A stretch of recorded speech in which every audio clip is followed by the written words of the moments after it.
네, 우리 찬송가 425장입니다. 425장 찬양하겠습니다.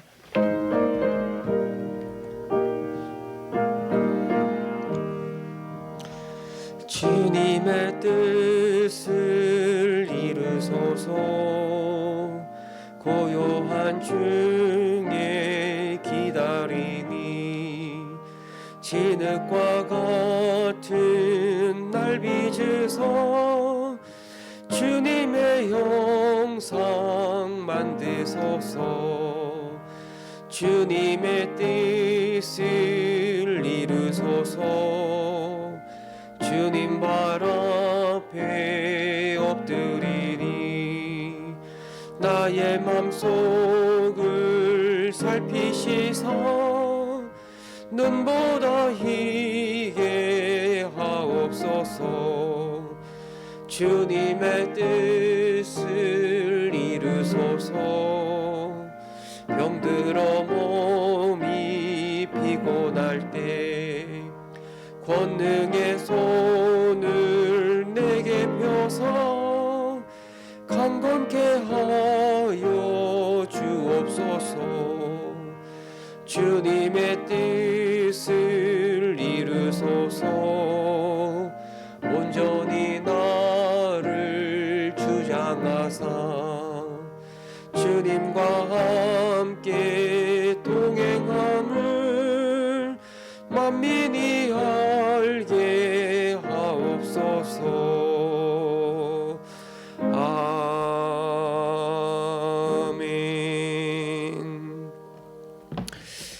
우리 시간 함께 기도할 때 우리 박종진 장로님을 위해서 함께 기도하기를 원합니다.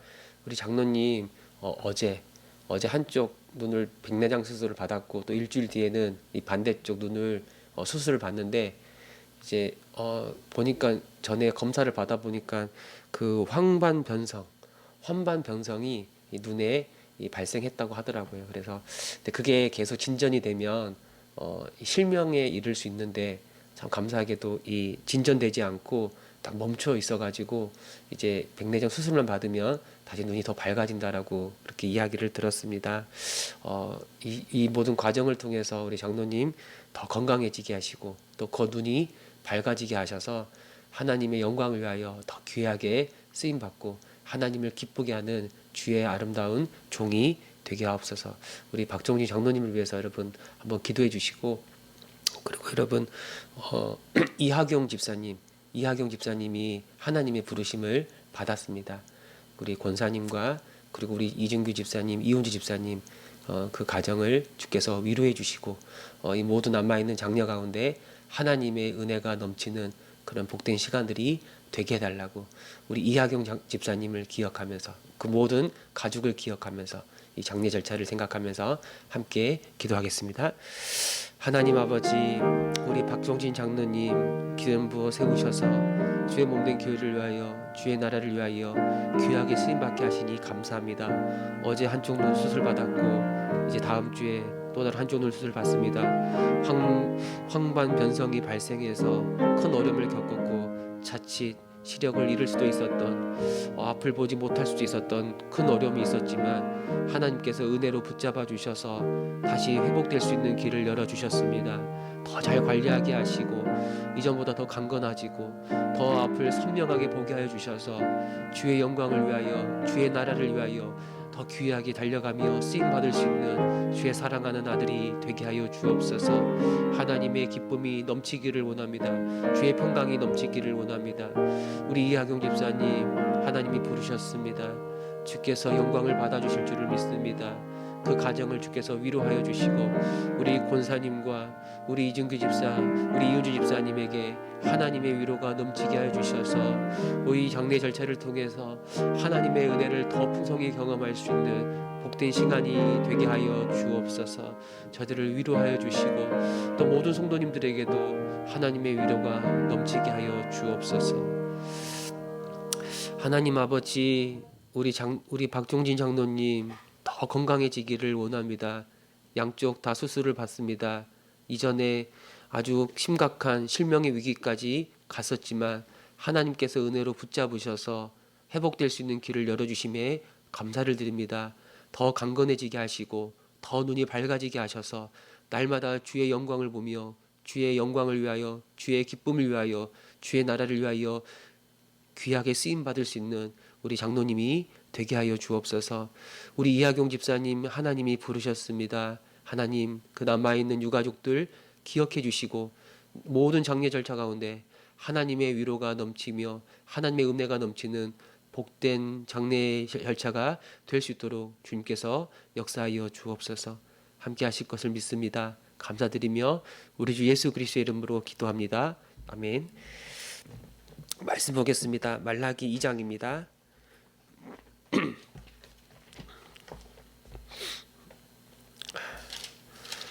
말라기 2장 10절에서 우리 12절 말씀 보겠습니다.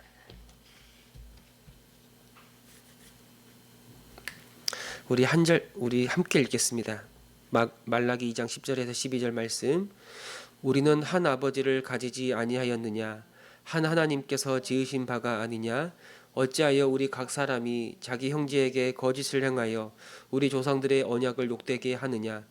유다는 거짓을 행하였고 이스라엘과 예루살렘 중에서는 가증한 일을 행하였으며 유다는 여호와께서 사랑하시는 그 성결을 욕되게 하여 이방신의 딸과 결혼하였으니 이 일을 행하는 사람에게 속한 자는 깨는 자나 응답하는 자는 물론이요 만군의 여호와께 제사를 드리는 자도 여호와께서 야곱의 장막 가운데서 끊어 버리시리라.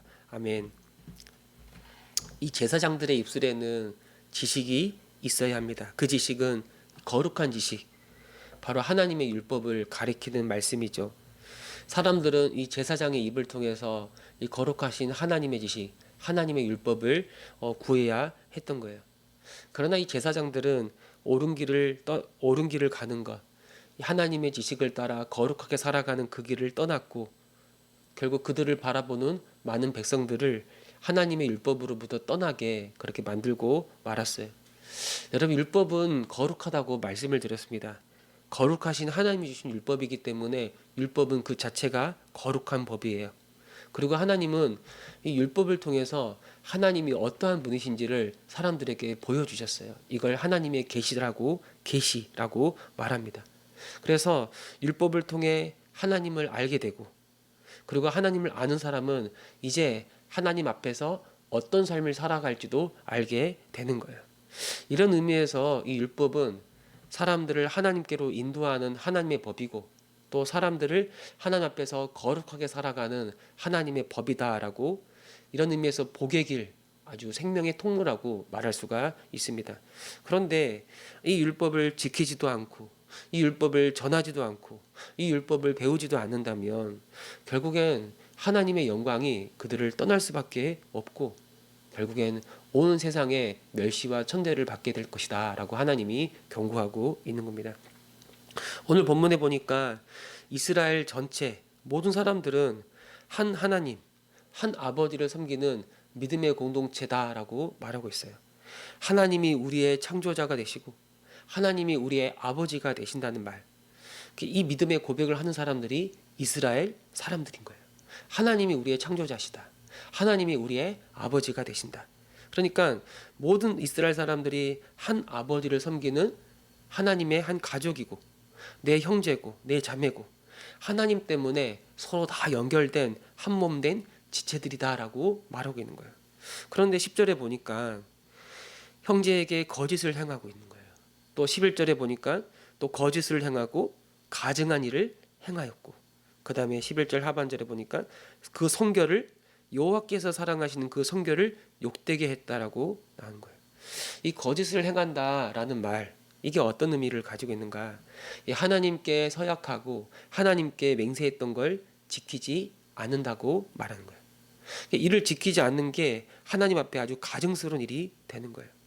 여러분, 이스라엘 사람들이 하나님께 서약을 하고 약속을 하고 뭔가를 서원을 할 때 하나님 앞에서 하는 거예요. 때로 성전으로 나아가서 하나님께 서약을 하기도 하지만, 성전에서 아주 멀리 떨어져 있을 경우에는 성전이 있는 곳을 바라보면서, 하나님이 있는 곳을 바라보면서 서약을 하고 기도를 하기도 했던 거예요. 이게 무슨 말이냐면 우리의 모든 삶이 하나님 앞에 있습니다.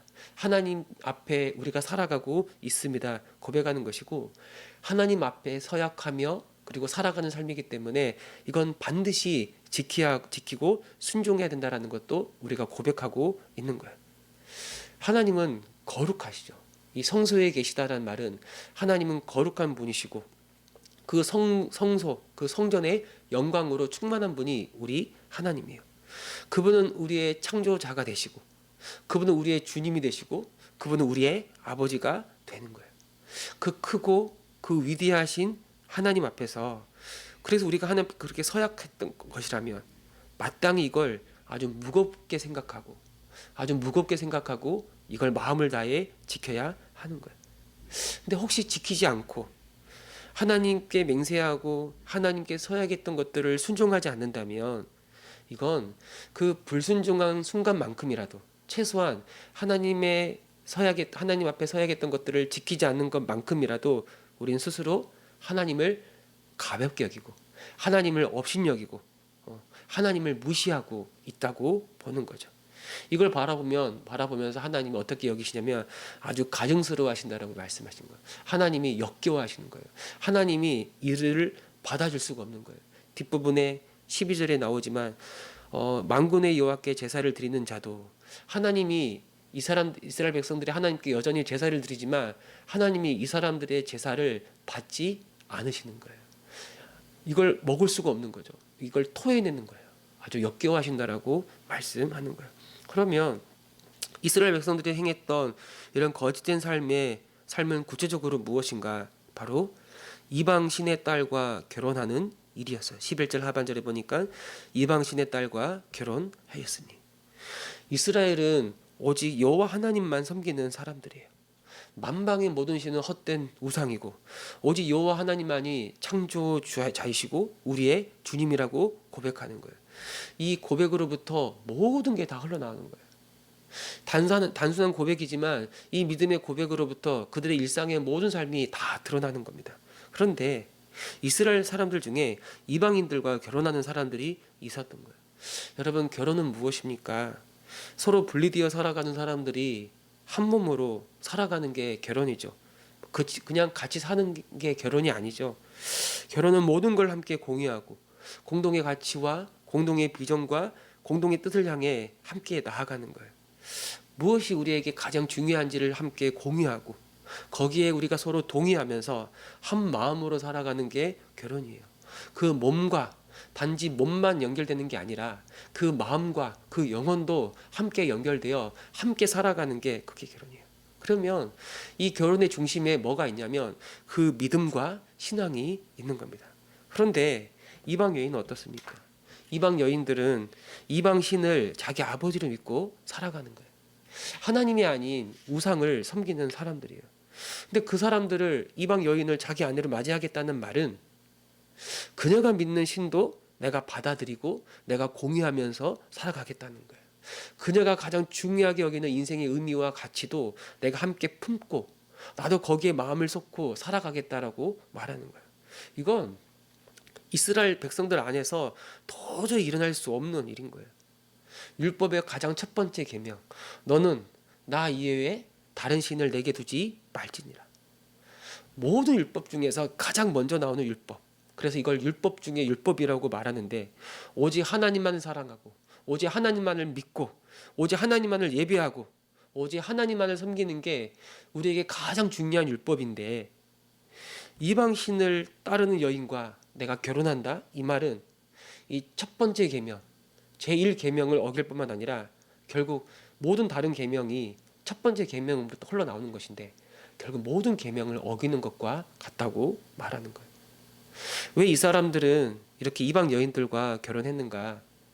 여러분, 그 당시 바벨론 포로 생활에서 귀환해서 가나안 땅에 정착하는 과정에 굉장히 경제적으로 큰 어려움을 겪습니다.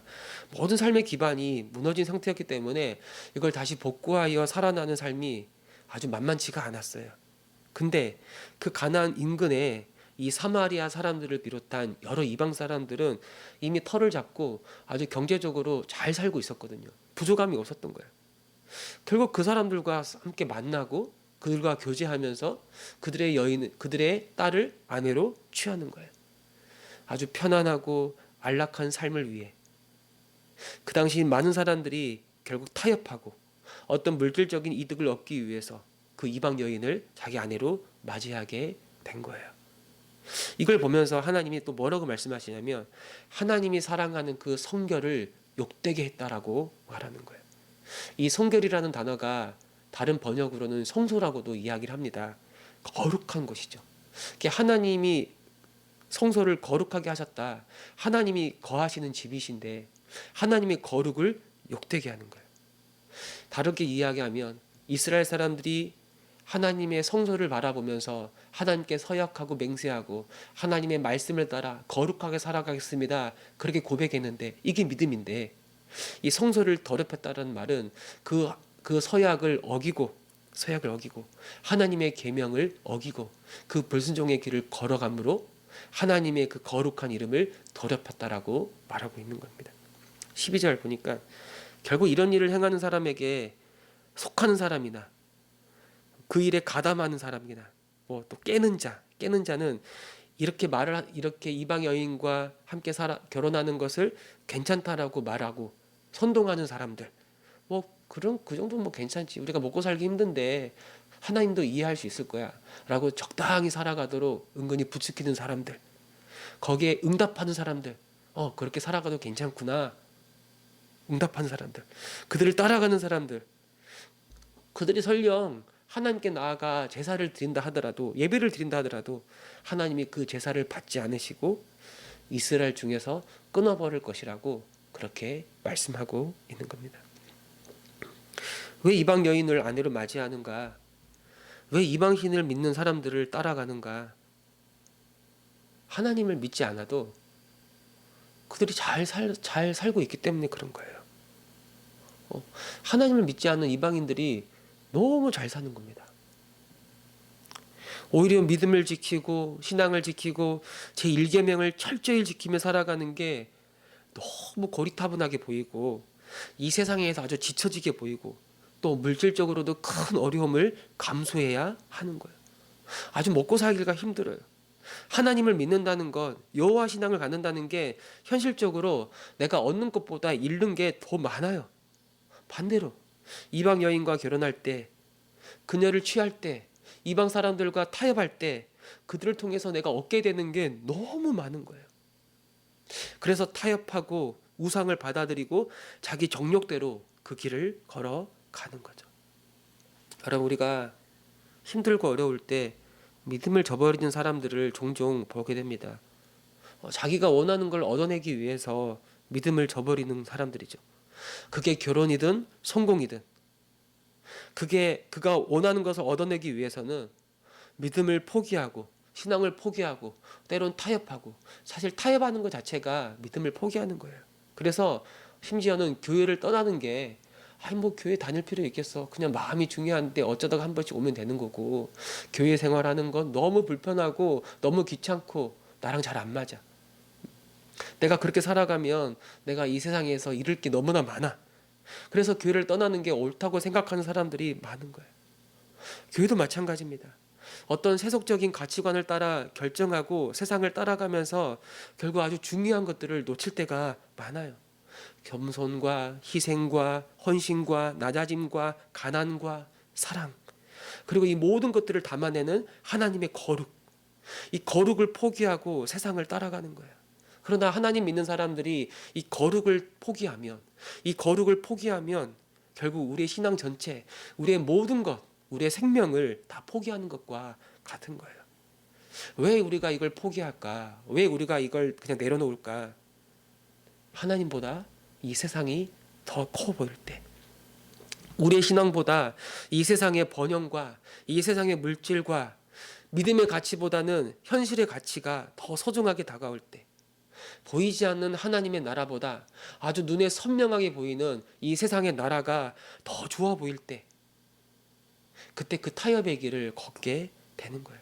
아니요, 우린 그럴 수가 없습니다.